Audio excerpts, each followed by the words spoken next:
أعوذ بالله من الشيطان الرجيم.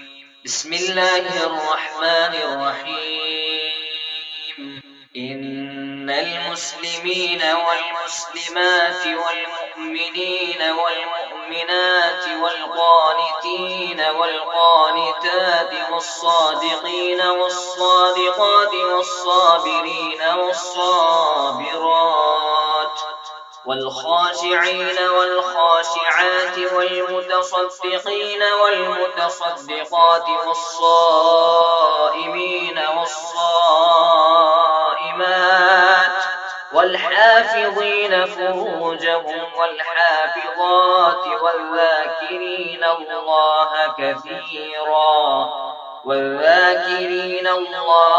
كثيرا والذاكرات أعد الله لهم مغفرة وأجرا عظيما. السلام علیکم ورحمۃ اللہ وبرکاتہ. الحمد للہ رب العالمین والصلاة والسلام علی رسولہ الامین وعلی آلہ واصحابہ ومن تبعہم بإحسان الی یوم الدین. اعوذ باللہ من الشیطان الرجیم. بسم اللہ الرحمن الرحیم.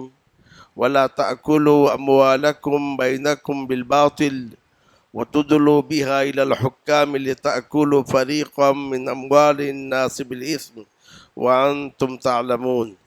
يسألونك عن الأهلة قل هي مواقيت للناس والحج وليس البر بأن تأتوا البيوت من ظهورها ولكن البر من اتقى وأتوا البيوت من أبوابها واتقوا الله لعلكم تفلحون. اور تم اپنے اموال کو اپنے درمیان ناجائز طریقے سے نہ کھاؤ اور انہیں حکام تک نہ پہنچاؤ تاکہ تم لوگوں کے اموال میں سے کچھ حصہ گناہ کے ساتھ کھاؤ اور تم جانتے ہو. وہ آپ سے ہلال کے بارے میں پوچھتے ہیں. آپ کہہ دیجئے یہ لوگوں کے لیے اور حج کے لیے مقررہ اوقات ہیں.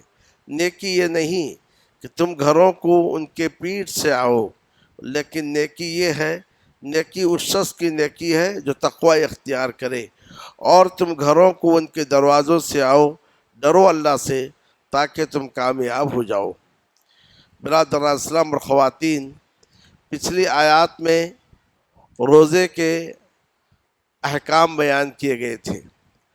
روزے کے احکام کے بعد اب ناجائز طریقے سے کسی کے مال کو کھانے سے منع کیا جاتا ہے. تو گویا اس میں اس جانب اشارہ ہے کہ روزہ ایک عبادت ہے اور کسی بھی عبادت کی قبولیت کے لیے اکل حلال کا ہونا ضروری ہے. اور دوسری بات یہ ہے روزے کے ذریعے سے حلال چیز سے بھی رک جانے کا حکم دیا گیا تھا.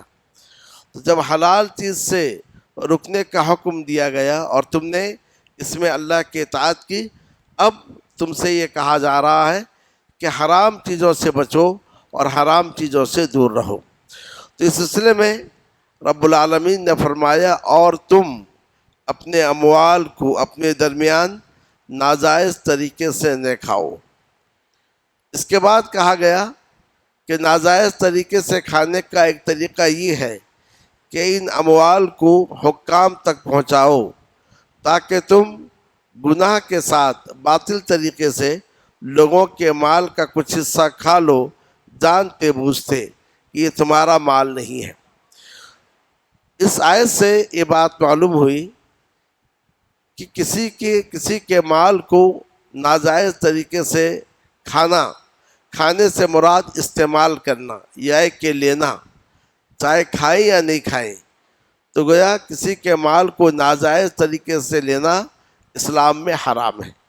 جس طریقے سے کسی کا خون بہانا حرام ہے، کسی کی عزت پر کسی انگلی اٹھانا حرام ہے، اسی طریقے سے کسی کے مال کو ناجائز طریقے سے کھانا حرام ہے.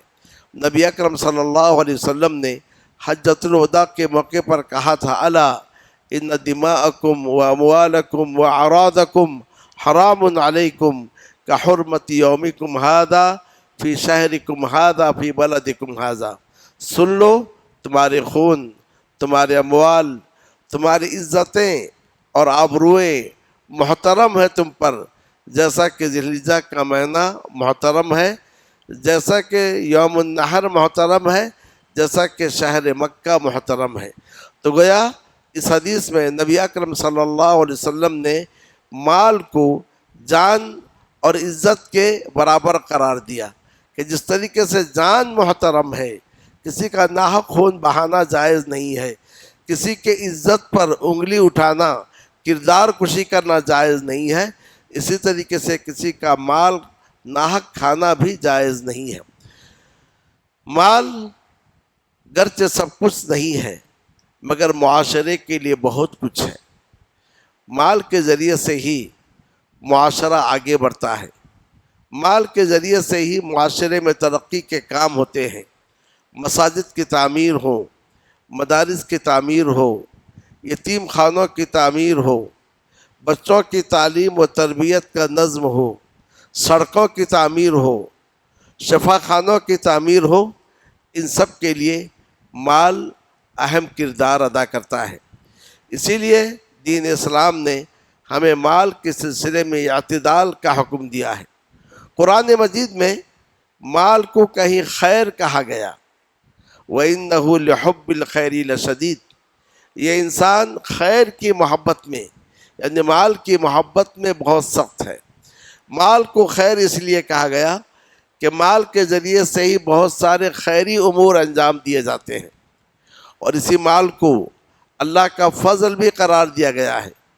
جمعہ کی نماز کا حکم دیتے ہوئے کہا گیا فَإِذَا قُضِيَتِ الصَّلَاةُ فَانتَشِرُوا فِي الْأَرْضِ وَابْتَغُوا مِنْ فَضْلِ اللَّهِ، جب جمعہ کی نماز ختم ہو جائے زمین میں پھیل جاؤ اللہ کے فضل کو تلاش کرتے ہوئے۔ تو مال کو اللہ کا فضل قرار دیا گیا، مال کو خیر کہا گیا، کیونکہ مال کے ذریعے سے ہی خیر اور بھلائی کے امور انجام دیے جاتے ہیں۔ بلکہ کل قیامت کے روز جب انسان سے اس کی جوانی، اس کے عمر کے تعلق سے پوچھا جائے گا، اس کے علم کے تعلق سے پوچھا جائے گا، وہاں مال کے تعلق سے بھی پوچھا جائے گا۔ حدیث شریف میں ہے بندے کے دونوں قدم اس وقت تک آگے نہیں بڑھیں گے جب تک کہ 4 چیزوں کے تعلق سے پوچھ نہیں لیا جائے۔ عمر کو کس میں لگایا، جوانی کو کس میں صرف کیا، علم سے کیا فائدہ اٹھایا، اس پر کیا عمل کیا۔ لیکن مال کے بارے میں 2 سوال ہوں گے۔ پہلا سوال یہ ہے مال کہاں سے کمایا اور مال کہاں خرچ کیا ہے، کیونکہ مال اگر غلط طریقے سے کما رہے ہیں تو یہ بھی ناجائز ہے، یہ بھی گناہ ہے، اور اس کے برے اثرات انسان پر مرتب ہوتے ہیں۔ رب العالمین نے فرمایا یا ایھا الرسل کلوا من الطیبات واعملوا صالحا، اے رسولو اچھی چیزیں کھاؤ اور عمل صالح کرو۔ اس کا مطلب یہ ہے کہ اگر جسم کے اندر اچھی چیز نہ جائے، حرام چیز جائے، تو انسان عمل صالح نہیں کر سکتا ہے۔ تو آج جو ہمارے دین سے دور ہوتے جا رہے ہیں، نمازوں کے جانب مائل نہیں ہو رہے ہیں، تہجد کے لیے اٹھ نہیں پا رہے ہیں، دنیا کی حقیقت کو جانتے ہوئے بھی دنیا میں ڈوبے ہوئے ہیں، اس کی وجہ کیا ہے؟ اس جسم کے اندر حرام مال داخل ہو رہا ہے۔ جب جسم میں حرام مال داخل ہو تو پھر وہ جسم اطاعت کے لیے آگے نہیں بڑھتا ہے۔ کلوا من الطیبات واعملوا صالحا، پاکیزہ چیزیں کھاؤ اور عمل صالح کرو۔ تو عمل صالح کے لیے پاکیزہ چیزوں کا کھانا ضروری ہے، اور پاکیزہ چیز وہ ہے جو اکل حلال ہو، اکل حرام نہ ہو۔ ایک حدیث میں ہے کہ وہ جسم غذی بالحرام، کہ جس کی نشو و نما حرام سے ہوئی، فالنار اولا بہ، تو یہ جسم آگ کے مستحق ہے۔ سلف کے تعلق سے آتا ہے کہ جب کوئی شخص اپنی بیوی اور اپنے بچوں کو چھوڑ کر کمانے کے لیے باہر نکلتا تھا، سفر کرتا تھا، تو یہ عورتیں اپنے شوہر سے کہا کرتی تھیں دیکھو ہم بھوک پر تو صبر کر سکتی ہیں لیکن ہم آگ پر صبر نہیں کر سکتے، تو ہمارے بچوں کے لیے اور ہمارے لیے حلال کمائی کرو، حرام نہ کماؤ، کیونکہ ہم بھوک پر صبر کر سکتے ہیں لیکن ہم آگ کو برداشت نہیں کر سکتے۔ تو بہرحال اکل حلال کی بڑی اہمیت ہے، اس سے انسان پر اس کے اچھے اثرات مرتب ہوتے ہیں۔ ایک حدیث میں ہے کہ ایک شخص پراگندہ بال ہے، غبار آلود جسم ہے، دور دراز کا سفر کرتا ہے اور اللہ سے پکارتے ہوئے کہتا ہے یا رب یا رب، مگر مطعمہ حرام، ملبسہ حرام، اس کا کھانا حرام کا ہے، اس کا لباس حرام کا ہے، فَأَنَّا يُسْتَجَابُ لَهُ، اس کی دعا کیسے قبول ہوگی؟ تو لہذا ضرورت ہے اس بات کی کہ ہر شخص اکل حرام کے جانب تو اکل حلال کے جانب توجہ دے اور اکل حرام سے بچے۔ تو رب العالمین نے فرمایا وَلَا تَأْكُلُوا أَمْوَالَكُمْ بَيْنَكُمْ بِالْبَاطِلِ، پیچھے روزوں کا حکم دیا گیا ہے۔ اگر تم چاہتے ہو کہ تمہاری یہ عبادت قبول ہو تو پھر اکل حلال کا استعمال کرو اور تم اپنے درمیان اپنے مال کو باطل طریقے سے نہ کھاؤ۔ اب میرا سوال یہ ہے کہ اپنے مال کو باطل طریقے سے نہ کھاؤ جبکہ انسان دوسرے کے مال کو ناجائز طریقے سے کھاتا ہے۔ تو قرآن مجید نے دوسرے کے مال کو اپنا مال کہا ہے، کیوں؟ تو وہاں اس میں ایک اشارہ ہے کہ تم دوسرے کے مال کو ناجائز طریقے سے کھاؤ گے، دوسرا تمہارے مال کو بھی ناجائز طریقے سے کھائے گا۔ تو کہ دوسرے کے مال کو اپنا مال سمجھو، جیسا تم نہیں چاہتے ہو کہ کوئی تمہارے مال میں غلط تصرف کرے، تم بھی دوسرے کے مال میں غلط تصرف نہ کرو۔ اس کے بعد ناجائز مال کھانے کے کئی طریقے ہیں۔ ایک تو طریقہ یہ ہے کہ آپ دھوکہ دے کر کسی سے اس کے مال کو لے لیں، چھین کر اس سے اس کے مال کو لے لیں۔ تو گویا دھوکہ دے کر یا چھین کر یا کہ ایسے طریقوں سے جسے شریعت نے ناجائز قرار دیا ہے۔ شریعت نے ناجائز، جیسے سود ہے، سودی کاروبار کر کے کسی کے مال کو آپ کھائیں گے، ناجائز ہے۔ جوا ہے، شریعت نے اس کو ناجائز قرار دیا ہے۔ اور ایسے ہی مہر البغی، زنا کے مہر، زنا کی جو کمائی، اس کو شریعت نے ناجائز قرار دیا ہے۔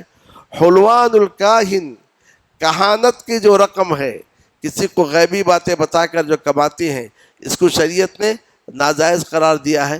تو گویا اس طریقے سے جو ناجائز کمائی ہے، یہ بھی باطل طریقے سے کسی کے مال کو لینا ہے اور یہ بھی اکل حرام ہے۔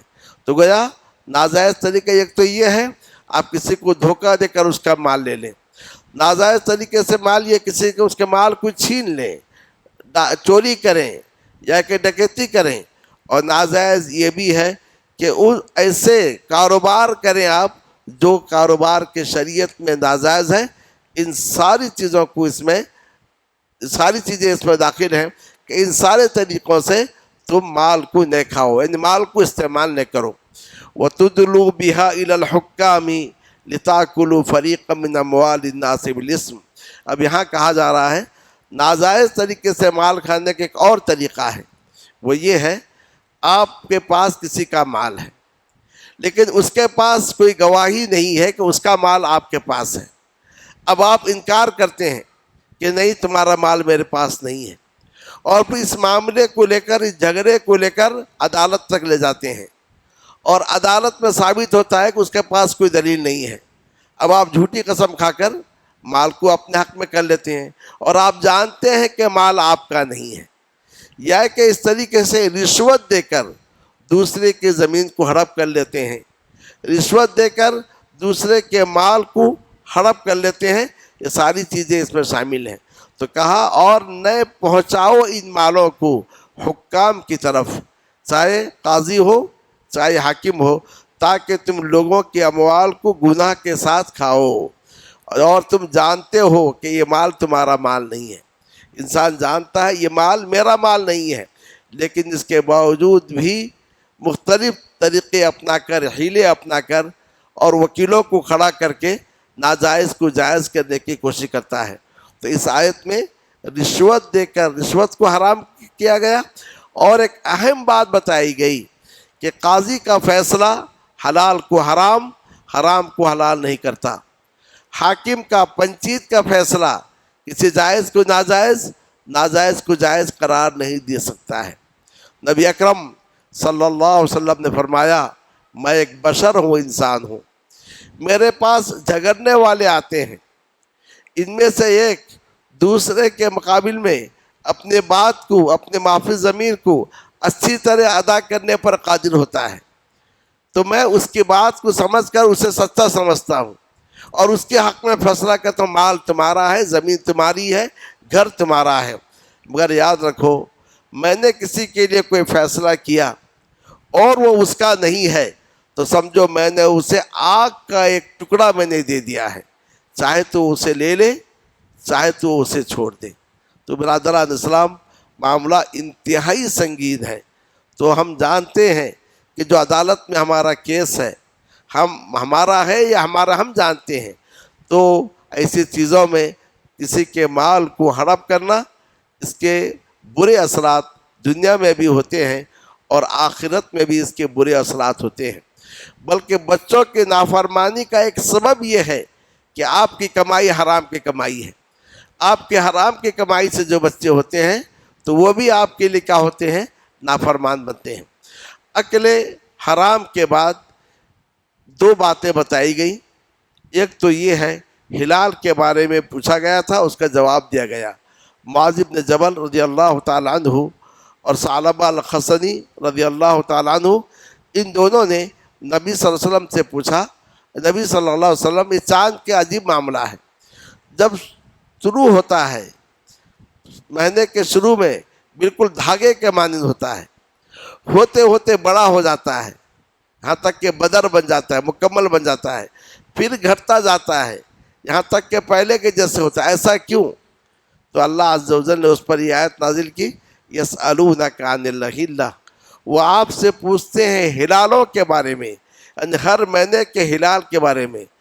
پہلی تاریخ کے چاند کو ہلال کہتے ہیں، اور جب چاند مکمل ہوتا ہے اسے بدر کہتے ہیں، اور چاند کے لیے قمر کا لفظ ہے۔ تو آپ سے پوچھتے ہیں پہلی تاریخ کے چاندوں کے بارے میں، ہر مہینے کے پہلی تاریخ کے جو چاند ہے اس کے بارے میں پوچھتے ہیں، تو آپ کہہ دیجئے یہ لوگوں کے لیے اور حج کے لیے مقررہ اوقات ہیں، یعنی انہی چاندوں سے، انہی چاند سے، انہی ہلال سے لوگوں کے امور متعلق ہیں۔ یعنی حج کے لیے جائیں گے تو آپ دیکھیں گے کہ حج شروع ہوگا، حج کے لیے احرام باندھیں گے شوال سے، شوال کا مہینہ شروع ہوا یا نہیں، اور حج شروع کریں گے ذی الحجہ کے 8 سے، تو گویا ہلال کا حج سے تعلق ہے۔ اور ایسے ہی ہمارے زندگی کے بہت سارے امور کا تعلق بھی ہلال سے ہے۔ عورتوں کا جو طلاق کا مسئلہ ہے، عدت کا مسئلہ ہے، یہ سارا کا سارا مسئلہ ہلال سے ہے۔ تو گویا لوگوں اور اس طریقے سے قرض کا تبادلہ کرتے ہیں، ایگریمنٹ کرتے ہیں، یہ سب کا تعلق کسی سے ہے؟ ہلال سے ہے۔ تو گویا یہ جو ہلال ہے یہ لوگوں کے لیے مقررہ اوقات ہیں، اور حج کے بھی مقررہ اوقات ہیں، جیسا کہ روزہ ہے تو گویا اس کا بھی تعلق ہلال سے ہے۔ چاند دیکھ کے روزہ رکھتے ہیں، چاند دیکھ کے روزہ چھوڑتے ہیں۔ اس کے بعد ایک اور مسئلے کے جانب اشارہ کیا گیا کہ مدینہ کے انصار کے پاس ایک برا رسم تھا، وہ یہ تھا کہ جب گھر سے احرام باندھ کے نکل جاتے، پھر کسی ضرورت کے تحت گھر کو آنا ہوتا، دروازوں سے داخل نہیں ہوتے بلکہ پیچھے سے داخل ہوتے، یا کہ دیوار میں سوراخ کر کے داخل ہوتے تھے۔ تو کہا گیا یہ کوئی نیکی نہیں ہے، یہ کوئی تقوی نہیں ہے، یہ کوئی پرہیزگاری نہیں ہے۔ اگر تم کسی احرام باندھ کے گھر سے باہر نکلے، پھر گھر کو آنے کی ضرورت ہوئی تو دروازے سے داخل ہو جاؤ، پیچھے سے داخل ہونے کی کیا ضرورت ہے؟ تو گویا اس میں یہ بتایا جا رہا ہے نیکی وہی ہے جو اللہ اور اس کے رسول کے پاس نیکی ہے۔ ہم اپنے طور سے کوئی عمل ایجاد کر کے اس پر نیکی کا ٹھپا نہیں لگا سکتے ہیں۔ وَلَيْسَ الْبِرُّ بِأَن تَأْتُوا الْبُيُوتَ مِن ظُهُورِهَا، نیکی یہ نہیں ہے کہ تم گھروں کو ان کے پچھواڑ سے آؤ، ان کے پیچھوں سے آؤ۔ وَلَكِنَّ الْبِرَّ مَنِ اتَّقَىٰ، لیکن نیکی تو اس شخص کی نیکی ہے جو تقوی اختیار کرے۔